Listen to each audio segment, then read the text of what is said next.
চোরের খনি নাই। একজন বলেছিলেন সবাই কয় সোনার খনি, আমি পেয়েছি চোরের খনি। কথা বলে ঠিক কিনা? নিজে যদি চোর হয় অন্যদেরকে চোর মনে হয়। কথা বলুন ঠিক কিনা? এই দেশ চোরের খনি নয়। এই দেশের মানুষদেরকে যদি ভালো করতে হয় আল্লাহর কোরআন লাগবে। কথা বলেন ঠিক কিনা? আল্লাহর কোরআন দিয়ে কেউ যদি এই দেশের মানুষকে যদি শাসন করত, এই দেশের মানুষকে পরিচালিত করত, আহ্বান করত, এই দেশের মানুষগুলো সোনার মানুষে পরিণত হতো। কথা বলুন ঠিক কিনা? এই জন্য এই দেশের মানুষকে সোনার মানুষে পরিণত করতে হলে নামাজের কর্মসূচির দরকার আছে না? না। যেই দলে নামাজের কর্মসূচি আছে ওই দল করতে হবে। কথা বলেন ঠিক কিনা? যেই দলে নামাজের কর্মসূচি নাই ওই দল আমরা করব না। যে দলের নামাজের কর্মসূচি নাই, নামাজ যে দলের নেতারা নামাজ পড়ে না, কর্মীরাও নামাজ পড়ে না, ওই দলের সঙ্গে আমরা নাই। কথা বলেন ঠিক কিনা? যে দলের নামাজের কর্মসূচি আছে, নামাজ শিক্ষা দেয়, অজু শিক্ষা দেয়, যে দলে কোরআন শিক্ষা দেয়, কোরআন পড়ার কথা বলে, যে দলের নেতা এবং কর্মীরা নামাজ পড়ে, নামাজ প্রতিষ্ঠার কাজ করে, ওই দল করতে রাজি আছেন কারা কারা? দুই হাত তুলে দেখান। লিল্লাহে তাকবীর। আল কোরআনের আলো, সংসদে জালাম, লিল্লাহে তাকবীর, নারায়ে তাকবীর, লিল্লাহে তাকবীর। আল্লাহ পাক কবুল করুক, বলেন আমিন। আল্লাহ রাব্বুল আলামিন কোরআনে কারীমের 31 নম্বর সূরা, সূরার নাম সূরাতুল লোকমান। এই সূরা লোকমানটি মক্কায় অবতীর্ণ হয়েছে। আল্লাহ রাব্বুল আলামিন এই সূরা লোকমানের মধ্যে 34টি আয়াতে কারিমা দিয়েছেন আর 4টি রুকু দিয়েছেন।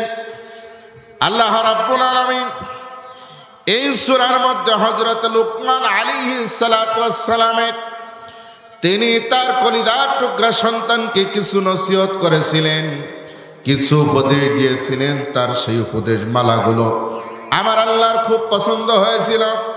আমার আল্লাহ সেই কথাগুলো চুজ করেছিলেন, পছন্দ করেছিলেন। পছন্দ করেনি আমার আল্লাহ রাব্বুল আলামিন হযরত লোকমানের সেই উপদেশ মালাগুলো কোরআনে কারীমের সোনালী আয়াত বানিয়ে দিয়েছেন। জোরে বলুন সুবহানাল্লাহ। আমার বন্ধুগণ, হযরত লোকমান আলাইহিস সালাম তাফসীর ইবনে কাসীরের মধ্যে এসেছে হযরত লোকমান আলাইহিস সালাতু ওয়াস সালাম আল্লাহ রাব্বুল আলামিনের একজন আবদান সালিহান বান্দা ছিলেন, নেককার বান্দা ছিলেন। তার নাম এই সূরার মধ্যে উল্লেখ রয়েছে। এই জন্য এই সূরার নাম হয়েছে সূরাতুল লোকমান। এই সূরাটি মক্কায় অবতীর্ণ হয়েছে। এর মধ্যে 34টি আয়াত আছে আর 4টি রুকু রয়েছে। আমার আল্লাহ রাব্বুল আলামিন ওই হযরত লোকমান তিনি তার কলিজার টুকরা সন্তানকে কাছে ডেকে নিয়ে তিনি 10টি উপদেশ দিয়েছিলেন। সেই 10টি উপদেশ সম্পর্কে আজকে আমরা আলোচনা করব ইনশাআল্লাহ। খুব কম সময়, খুব সংক্ষিপ্ত সময়ের মধ্যে হযরত লোকমান আলাইহিস সালাম তিনি তার কলিজার টুকরা সন্তানকে যে 10টি উপদেশ দিয়েছিলেন, সেই 10টি উপদেশ আমরা কোরআন থেকে জানার এবং বোঝার চেষ্টা করব ইনশাআল্লাহ। আমার ভাইরা, হযরত লোকমান আলাইহিস সালাম এমন একজন ব্যক্তি ছিলেন, আল্লাহ পাক বলেন ওয়ালাকাদ আতাইনা লুকমানাল হিকমা, আমি হযরত লোকমানকে হিকমাত দান করেছিলাম। ধরে বলুন সুবহানাল্লাহ। হিকমাত হচ্ছে এমন একটি জ্ঞান, এমন প্রজ্ঞা, এমন একটি বিশেষ জ্ঞানকে হিকমাত বলা হয়, যেই জ্ঞানের মাঝে আছে সায়েন্স, যেই জ্ঞানের মাঝে আছে কেমিস্ট্রি, ফিজিক্স, যেই জ্ঞানের মাঝে পৃথিবীর সমস্ত জ্ঞান রয়েছে, যার মধ্যে বিজ্ঞান, যার মধ্যে আপনার দুনিয়ার জ্ঞান, আখিরাতের জ্ঞান, সমস্ত জ্ঞান যেই জ্ঞানের মধ্যে নিমজ্জিত, যেই জ্ঞানের মধ্যে সম্মিলিত, সেই জ্ঞানের নাম হচ্ছে হিকমাত। আল্লাহ পাক সকল নবী এবং রাসূলকে এই হিকমাত দিয়েছিলেন। জোরে বলেন সুবহানাল্লাহ। কিন্তু হযরত লোকমান আলাইহিস সালাতু ওয়াস সালাম কেউ বলছেন তিনি নবী ছিলেন এবং কেউ কেউ বলেছেন না তিনি নবী ছিলেন না, তিনি আল্লাহর একজন আবদান সালিহান গোলাম ছিলেন, বান্দা ছিলেন। তবে তিনি তার কলিজার টুকরা সন্তানদেরকে কিছু নসিহত করেছিলেন, উপদেশ দিয়েছিলেন।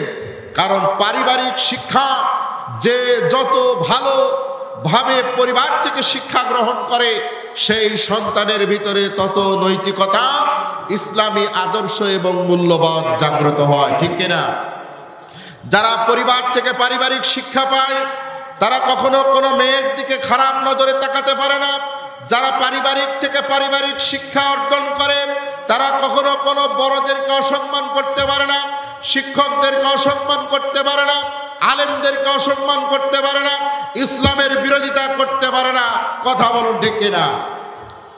এই জন্য পারিবারিক শিক্ষার খুব গুরুত্ব রয়েছে। এই জন্য পরিবার থেকে আমাদেরকে কোরআন এবং হাদিস আমাদের সন্তানদেরকে শেখাতে হবে, আমাদের সন্তানদেরকে উপদেশ দিতে হবে। আমরা উপদেশ দেব, রাজি আছেন তো ভাই? হযরত লুকমান তিনি তার কলিজার টুকরা সন্তানকে 10টি উপদেশ দিয়েছিলেন। সেই 10টি উপদেশ আমার আল্লাহর কাছে খুব ভালো লেগেছিল।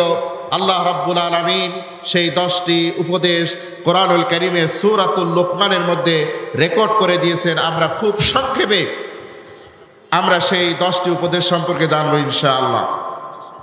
আমার বন্ধুগণ, হযরত লুকমান আলাইহিস সালাতু ওয়াস সালাম তিনি তার কলিজার টুকরা সন্তানকে সর্বপ্রথম যে উপদেশটা দিলেন সেই উপদেশটা হলো আল্লাহ রাব্বুল আলামিন কোরআনে কারীমের মধ্যে জানিয়ে দিলেন, ওয়াইয ক্বালা লুকমানু লিবনিহি ওয়া হুয়া ইয়াইযুহু ইয়া বুনাইয়া লা তুশরিক বিল্লাহ ইন্নাশ শিরকা লাযুলমুন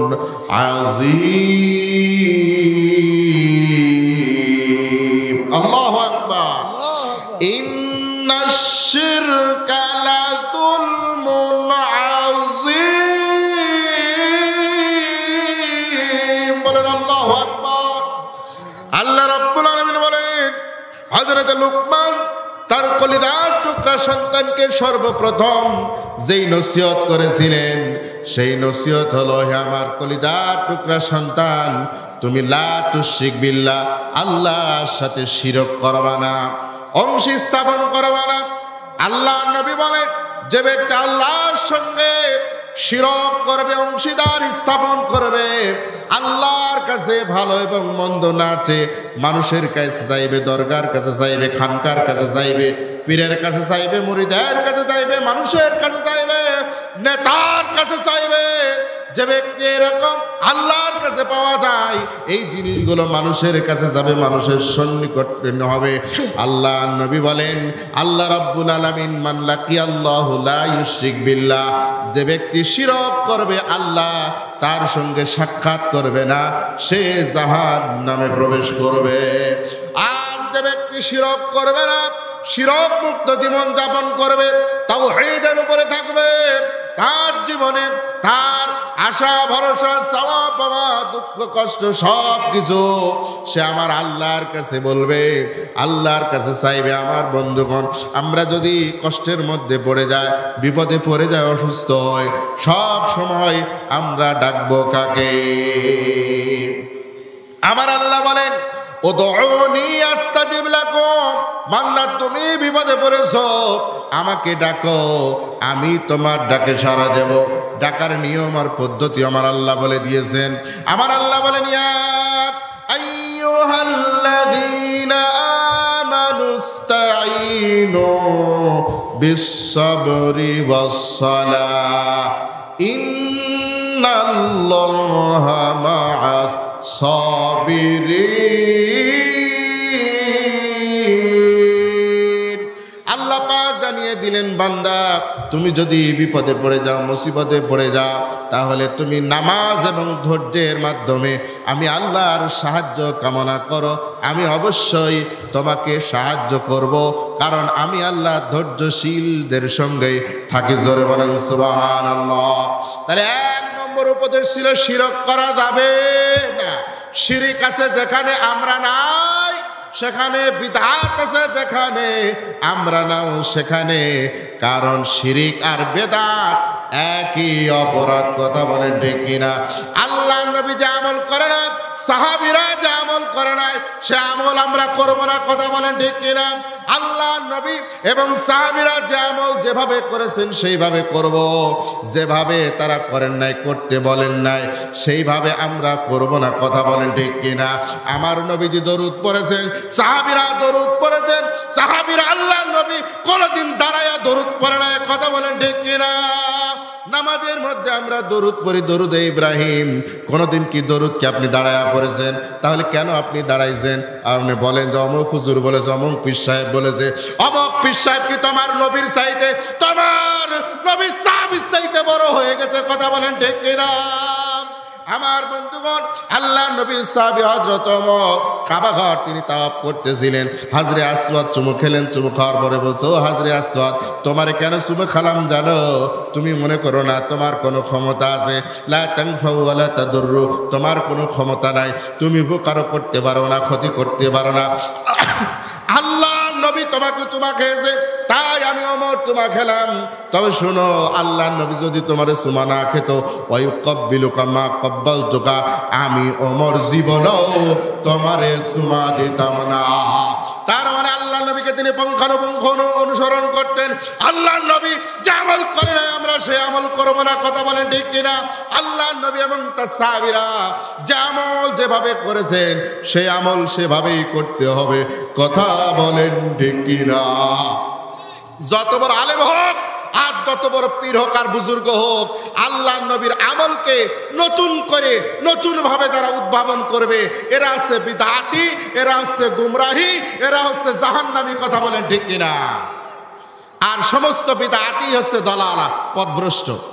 আমার বন্ধুগণ, একান্তা বন্ধুরা আমার, এরকম অসংখ্য বিদআত আছে আমাদের সমাজে।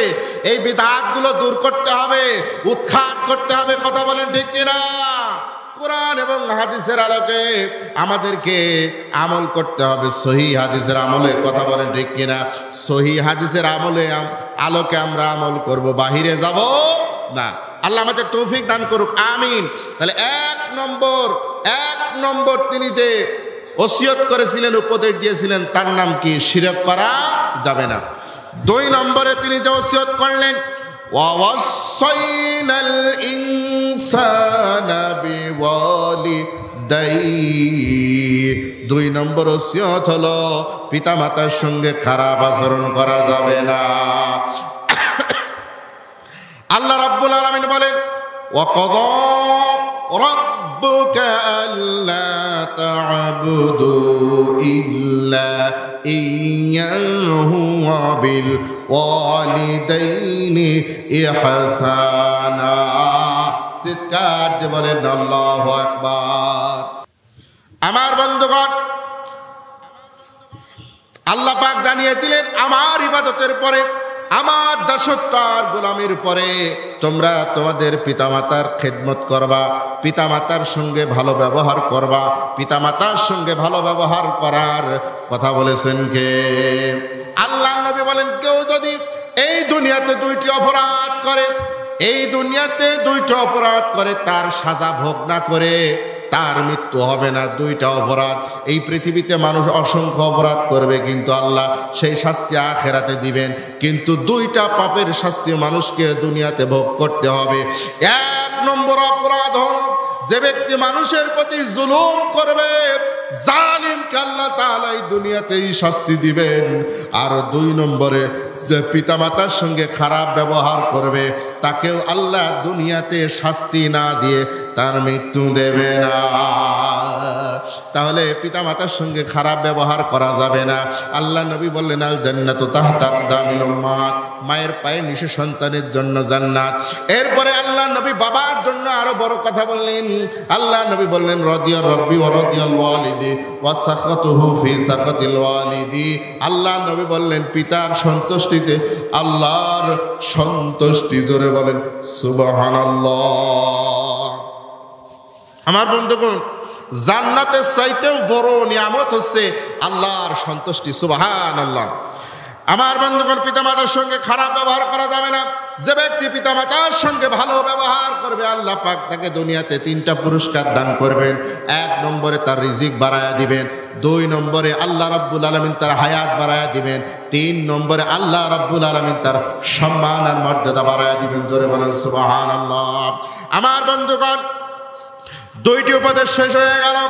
3 নম্বর উপদেশ দিলেন, ইয়া বুনাইয়া ইন্নাহা ইন তাকু মিসকালা হাববাতিন মিন খারদালিন ফাতাকুন ফি সাখরাতিন আও ফিস সামাওয়াতি আও ফিল আরদি ইয়াতি বিহাল্লাহ ইন্নাল্লাহা লাতীফুন খবীর। চিৎকার দিয়ে বলেন আল্লাহু আকবার। হযরত লুকমান আলাইহিস সালাম তার কলিজার টুকরা সন্তানকে উপদেশ দিলেন, হে আমার কলিজার টুকরা সন্তান, দুনিয়াতে জীবনে কোনোদিন এমন কোনো পাপ সংগঠিত করবা না, করে মনে করো না যে আমি যে পাপটা করলাম এই পাপটা আমার আল্লাহ জানবে না, দেখবে না, বুঝবে না। এখানে তো কোনো মানুষ নাই, কোনো সিসি ক্যামেরা নাই। শুনে রাখো, তুমি যে পাপটা করো না কেন, সেই পাপ তুমি পাহাড়ের পদদেশে কোনো পাথরের নিচেই তুমি লুকাতে পারবা না, আবার এই জমিনের তলদেশেও তুমি লুকায় রাখতে পারবা না। শুনে রাখো, শুনে রাখো, তোমার ওই পাপ সম্পর্কে যিনি জেনে যাবেন তিনি হচ্ছেন ইন্নাল্লাহ লাতীফুন খবীর।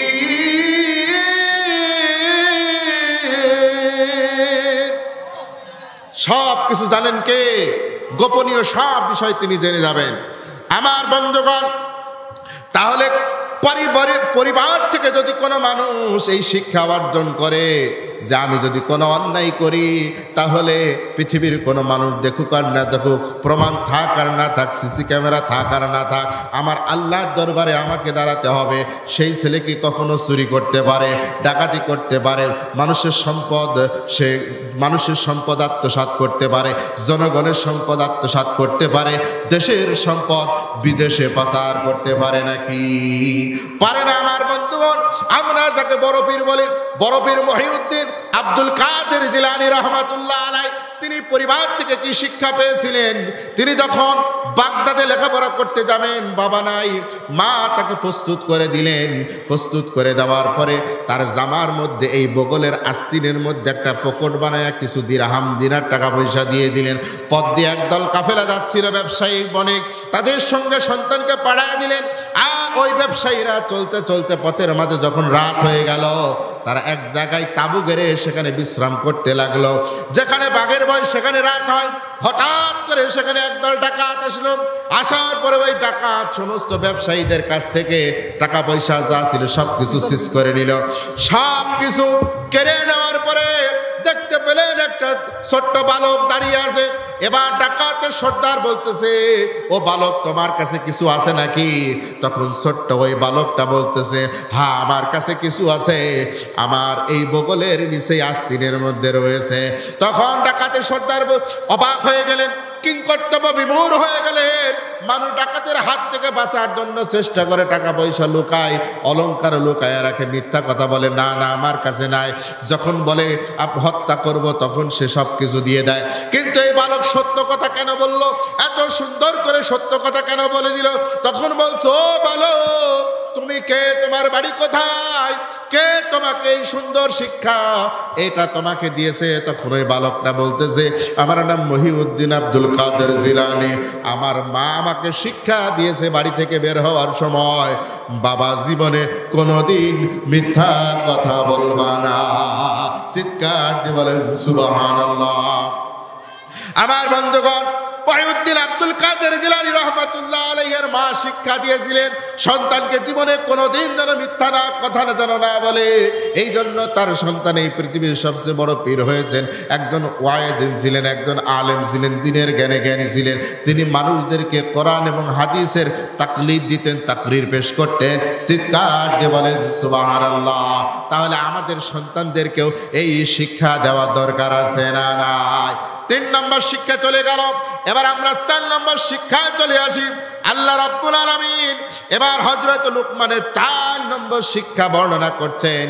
হযরত লুকমান তার কলিজার টুকরা সন্তানকে এবার ডেকে বলছেন, ইয়া বুনাইয়া আকিমিস সালাতা ওয়া আমুর বিল মা'রুফি ওয়ান নাহা আনিল মুনকারি ওয়াসবির আলা মা আসাবাক ইন্না যালিকা মিন আযমিল উমুর।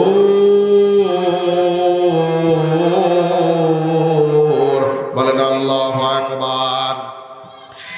ইন্না যালিকা মিন আযমিল উমুর।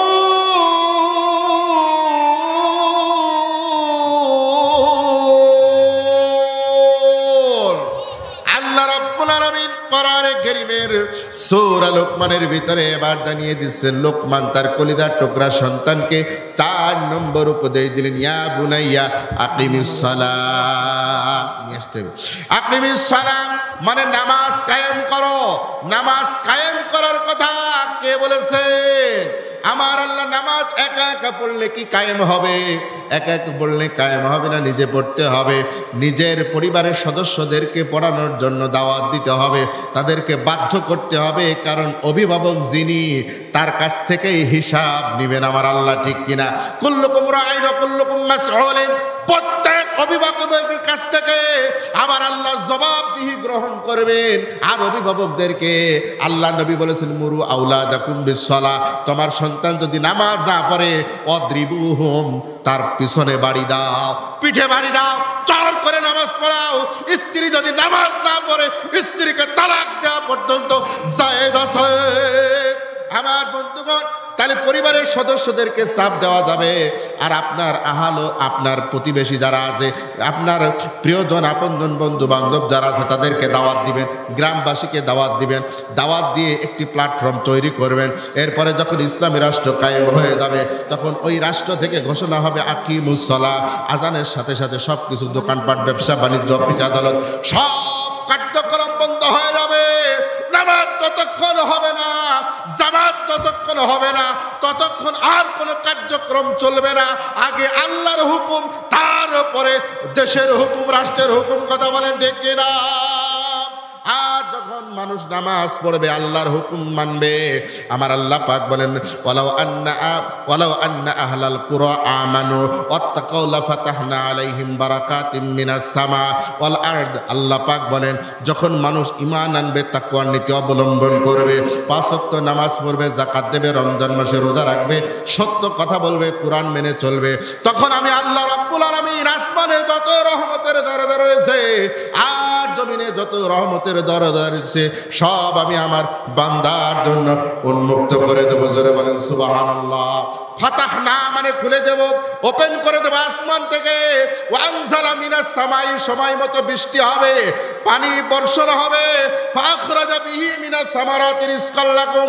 আর এই জমিন থেকে আল্লাহ পাক আমাদের জন্য ফল ফসল এইগুলো উদ্গত করে দিবেন। বাম্পার ফলন হবে, খেতে বরকত হবে, পরিবারের মধ্যে বরকত হবে, রিজিকের মধ্যে বরকত দিয়ে দিবেন তিনি কে? আসমান থেকে সময় মতো বৃষ্টি হবে, সময় মতো রোদ হওয়ার কারণে জমিনে শেষ হবে। এই বৃষ্টি দেওয়ার মালিক, রোদ দেওয়ার মালিক, আপনার জমিনে যে সময় মতো জো আসে, এইগুলোর মালিক কে? লিল্লাহি তাকবীর। একান্ত আপনজনের আমার। এরপরে এই জমিনের মধ্যে যত গ্যাসের খনি আছে, কয়লার খনি আছে, সোনার খনি আছে, রৌপ্যের খনি আছে। আমাদের এই দেশটা অনেক সম্ভাবনাময় দেশ। আমাদের দেশে যেখানে খোঁড়া যায়, দেখা যায় বাংলাদেশে প্রায় 32টিরও বেশি আমাদের দেশে গ্যাসের খনি পাওয়া গেছে। জোরে বলেন সুবহানাল্লাহ। সোনার মানুষে পরিণত হতো। কথা বলুন ঠিক কিনা? এই জন্য এই দেশের মানুষকে সোনার মানুষে পরিণত করতে হলে নামাজের কর্মসূচি দরকার আছে না? না। যে দলে নামাজের কর্মসূচি আছে, ওই দল করতে হবে। কথা বলেন ঠিক কিনা? যে দলে নামাজের কর্মসূচি নাই, ওই দল আমরা করব না। যে দলের নামাজের কর্মসূচি নাই, নামাজ যে দলের নেতারা নামাজ পড়ে না, কর্মীরাও নামাজ পড়ে না, ওই দলের সঙ্গে আমরা নাই, কথা বলেন ঠিক কিনা? যে দলে নামাজের কর্মসূচি আছে, নামাজ শিক্ষা দেয়, অজু শিক্ষা দেয়, যে দলে কোরআন শিক্ষা দেয়, কোরআন পড়ার কথা বলে, যে দলের নেতা এবং কর্মীরা নামাজ পড়ে, নামাজ প্রতিষ্ঠার কাজ করে, ওই দল করতে রাজি আছেন কারা কারা? দুই হাত তুলে দেখান। লিল্লাহে তাকবীর। আল কোরআনের আলো, সংসদে জালাম, লিল্লাহে তাকবীর, নারায়ে তাকবীর, লিল্লাহে তাকবীর। আল্লাহ পাক কবুল করুক, বলেন আমিন। আলহামদুলিল্লাহ, আমাদের মঞ্চের দিকে চলে আসছেন আমাদের আজকের সম্মানিত প্রধান অতিথি, আমাদের যিনি আমাদের খুব কাঙ্ক্ষিত মানুষ, আমার দাদার খুব ভালোবাসার মানুষ ছিলেন, যিনি জনাব দারুজ্জামান মন্টু, সাবেক সরকারি কর্মকর্তা, অবসরপ্রাপ্ত। সম্মানিত মোহতারামকে মঞ্চে আসার জন্য অনুরোধ করছি, ওনাদের ইমাম সাহেবকেও মঞ্চে আসার জন্য অনুরোধ করছি। আল্লাহ পাক কবুল করুক, বলেন আমিন। আমার ভাইরা, তাহলে এক নাম্বার বললেন নামাজের কর্মসূচি, নামাজ প্রতিষ্ঠিত করতে হবে। এরপরে বললেন ওয়া'মুর বিল মা'রুফি ওয়ানহা আনিল মুনকারি ওয়াসবির আলা মা আসাবাক। হে আমার সন্তান, সৎ কাজের আদেশ করতে হবে আর অসৎ কাজের নিষেধ করতে হবে। সৎ কাজ, নামাজ কি কাজ বলেন? নামাজ, রোজা, হজ, যাকাত, কোরআন তেলাওয়াত, ইসলামী আন্দোলন, ইসলামের কথা বলা, কোরআনের কথা বলা, মানুষকে সত্যের পথে আহ্বান করা, এ চরিত্র গঠনের কথা বলা, এইগুলো হচ্ছে সৎ কাজ, কথা বলেন ঠিক কিনা? সৎ কাজের আদেশ করতে হবে, অসৎ কাজের নিষেধ করতে হবে। আল্লাহ নবী বলেন এই সৎ কাজের আদেশ আর অসৎ কাজের নিষেধ। অসৎ কাজ সমাজে যেখানে হবে সুদ, ঘুষ, জিনা, ব্যভিচার, মাদক, অন্যায়, নাচ, গান, যা কিছু আছে এইগুলো হাত দ্বারা বাধা দিবে, মুখ দ্বারা বাধা দিবে, অন্তর দিয়ে ঘৃণা করবে, এইগুলো বন্ধ করার জন্য চেষ্টা করবে। আল্লাহ নবী জনাবে মুহাম্মদুর রাসূলুল্লাহ সাল্লাল্লাহু আলাইহি সাল্লাম এই পদ্ধতি শিখিয়ে দিয়েছেন। আর আমার আল্লাহ রাব্বুল আলামিন সূরা আল ইমরানের 104 নম্বর আয়াতের ভিতরে আমার আল্লাহ পাক জানায়া দিলেন, ওয়ালতাকুম মিনকুম উম্মাতুন ইয়াদউনা ইলাল খায়রি ওয়া ইয়া'মুরুনা বিল মা'রুফি ওয়া ইয়ানহাউনা আনিল মুনকার ওয়া উলাইকা হুমুল মুফলিহুন।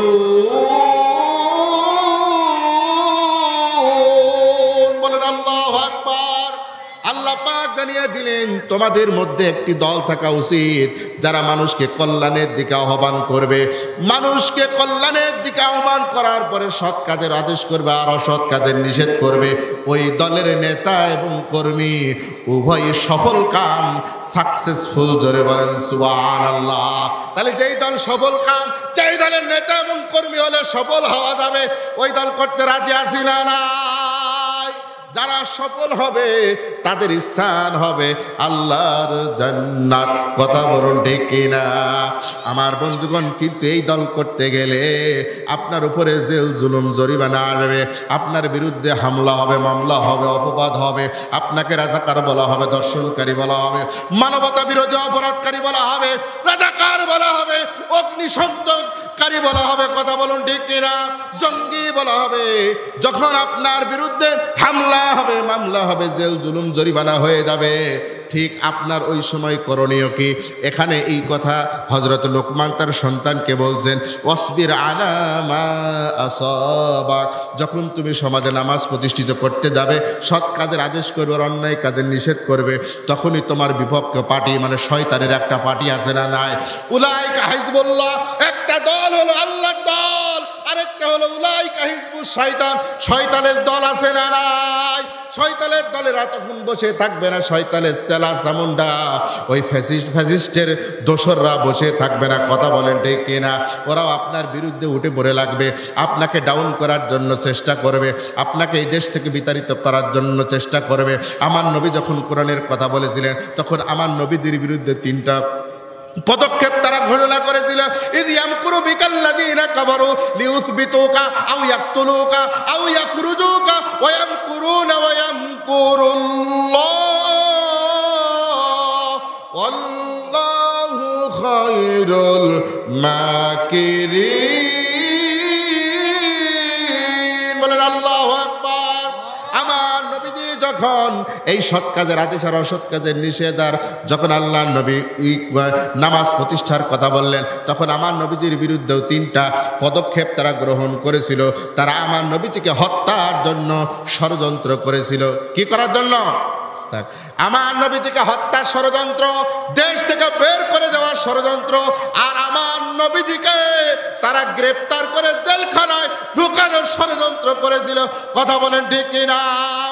আজও সমাজে যারা আল্লাহর জমিনে আল্লাহর দিন প্রতিষ্ঠা করতে চায়, নামাজ প্রতিষ্ঠা করতে চায়, সৎ কাজের আদেশ আর অসৎ কাজের নিষেধ করতে চায়, মানুষকে কল্যাণের দিকে ডাকে, এই দেশটাকে একটি জনকল্যাণমূলক দেশ হিসাবে গড়ে তুলতে চায়, তাদের উপরেও এই রকম অ্যাকশন আছে না নাই? তাদের বিরুদ্ধেও এইরকম পদক্ষেপ আছে না নাই? ঠিক কিনা আমার বন্ধুগণ? সে অবস্থায় কি করতে হবে? ওয়াসবির আলা মা আসাবাক, ওই অবস্থায় ধৈর্য ধারণ করতে হবে। আর যারা ধৈর্য ধারণ করবে, ইন্নাল্লাহা মা'আস সাবিরিন, আল্লাহ পাক ওই ধৈর্যশীলদের সাথে থাকেন। আবার আল্লাহ যার সাথে থাকেন তারই বিজয় হয়। কথা বলেন ঠিক কিনা? আমার আল্লাহ রাব্বুল আলামিন এই দীর্ঘ 6 বছরে যারা সবচেয়ে বেশি নির্যাতিত আর নিপীড়িত, সবচেয়ে বেশি যারা জুলুমের শিকার, আল্লাহ পাক তাদের সাথে আছে না নাই? আল্লাহ পাক তাদেরকে অঘোষিত বিজয় দান করেছেন। কথা বলেন ঠিক কিনা? আজকে সারা বাংলাদেশে মুক্ত মঞ্চে মুক্তভাবে কোরআনের কথা হচ্ছে, কোরআনের আলোচনা হচ্ছে। আজকে বাধা দেওয়ার মতো একটা শয়তানও খুঁজে পাওয়া যাচ্ছে না। কথা বলেন ঠিক কিনা? আজকে কোরআনের কথা বলতে গিয়ে, কোরআনের কথা বলার জন্য আজকে আর কারোর অনুমতি লাগে না। আগে কত নেতার অনুমতির জন্য আমরা এখানে ওখানে দৌড়াইছি। কথা বলেন ঠিক কিনা? আগে বক্তার লিড দিয়েছি, কোন বক্তা এরপরে বলে দিয়েছে যেন কোন আমার দলের বিপক্ষে না বলে, কোন রাজনৈতিক আলোচনা না করে। কথা বলেন ঠিক কিনা? আমার আল্লাহর কোরআনে যদি রাজনীতির কথা থাকে, আমার আল্লাহর কোরআনে যদি বিচারের কথা থাকে, রাষ্ট্র পরিচালনার কথা থাকে, শিক্ষানীতি পরিচালনার কথা থাকে, আমার আল্লাহর কোরআনে যদি পররাষ্ট্রনীতির কথা বলে, এইগুলো মিলেই তো রাজনীতি। কথা বলেন ঠিক কিনা? এইগুলোর বাইরে তো রাজনীতি হতে পারে না। তো কোরআনে যদি এইগুলো থাকে, আমরা তো এইগুলো বলবোই। কথা বলেন ঠিক কিনা? এইগুলো বাধা দেবে যারা, আবু জাহেল, তারা। কথা বলেন ঠিক কিনা? وقال الذين كفروا لا تسمعوا لهذا القرآن, আবু জাহেলও বাধা দিয়েছিল, বলেছিল কোরআন মানা যাবে না। কথা বলেন ঠিক কিনা? এরপরে হযরত লুকমান আলাইহিস সালাম তার কলিজার টুকরা সন্তানকে আরো নসিহত করলেন, ওয়ালা তুসাইর খাদ্দাকা লিন-নাস ওয়ালা তামশি ফিল আরদি মারাহা ইন্নাল্লাহা লা ইউহিব্বু কুল্লা মুখতালিন ফাকুর। তিনি তার কলিজার টুকরা সন্তানকে বললেন, শোনো, তুমি জীবনে কোনোদিন কোনো মানুষকে অবজ্ঞা করবা না। এই সমাজে ধনী মানুষ, গরিব মানুষ, বিভিন্ন রকম শ্রেণীর মানুষ থাকবে। মানুষকে অবজ্ঞা করা যাবে না, খাটো করা যাবে না। আর ওয়ালা তামশি ফিল আরদি মারাহা, আর কি করতে হবে? শোনো, তিনি আরেকটা উপদেশ দিলেন। সেই উপদেশটা হলো যে শোনো, অহংকার করা যাবে না। কারণ যারা অহংকার করে, ইন্নাল্লাহা লা ইউহিব্বু কুল্লা মুখতালিন ফাখুর, আল্লাহ পাক অহংকারীকে পছন্দ করে না। অহংকারের পতন আছে না নাই? জোরে বলেন, অহংকারের পতন আছে না নাই? জীবনে পালাবো না, ঠিক কিনা? অহংকার করে যা যা বলেছিলেন, আল্লাহ তাদের অহংকারকে চূর্ণ বিচূর্ণ করে ধুলির সাথে মিটিয়ে দিয়েছে। কথা বলে ঠিক কিনা? লজ্জায় মুখ দেখাতে পারে না। আল্লাহ পাক অহংকার, আল্লাহ চাদর নিয়ে যারা টানাটানি করে, অহংকার যারা করে, তারা আমার আল্লাহ চাদর নিয়ে টানাটানি করে। কথা বলেন ঠিক কিনা? শেষ উপদেশ যেটা দিয়েছিলেন, অক্সিদ ফি মাসিকা অকদুদ মিন সাউতিক, যখন মানুষের সঙ্গে কথা বলবে নরম ভাষায়, নম্র সুরে, সুন্দরভাবে কথা বলবে। চোখটা মোটা করে, ঘাট তেরা করে, ক্ষমতা অহংকার দেখিয়ে কথা বলবে না। অহংকার দেখিয়ে উচ্চ স্বরে ধমক দিয়ে মানুষের সঙ্গে কথা বলবে না। ইন্না আনকারাল আসওয়াতু লাসাউতুল হামির। শুনে রাখো, ওই যে গাধা আছে না, গাধা, এই গাধাও কিন্তু অনেক জোরে জোরে চিল্লায়, চেঁচামেচি করে। আল্লাহ পাক বলছেন, ওই গাধার চেঁচামেচি, চিৎকার, তার স্বরটা পৃথিবীর সব থেকে নিকৃষ্ট। তার মানে যারা জোরে মানুষের সঙ্গে অহংকারপূর্ণভাবে কথা বলে, ধমক দেয়, আদেশের সুরে মানুষকে অবজ্ঞা করে কথা বলে, আল্লাহ পাক বলেন ওরা গাধার চাইতেও বড় গাধা, গাধার থেকেও নিকৃষ্ট। আল্লাহ রাব্বুল আলামিন হযরতে লোকমান আলাইহিস সালাম তার কলিজার টুকরা সন্তানকে যে উপদেশ মালাগুলো দিয়েছিলেন, সেই উপদেশগুলো যেন আমরা নিজেরা আমাদের জীবনে বাস্তবায়ন করতে পারি, আমাদের সন্তানদেরকে এই শিক্ষাগুলো দিতে পারি। আল্লাহ তাআলা তৌফিক দান করেন, আমিন।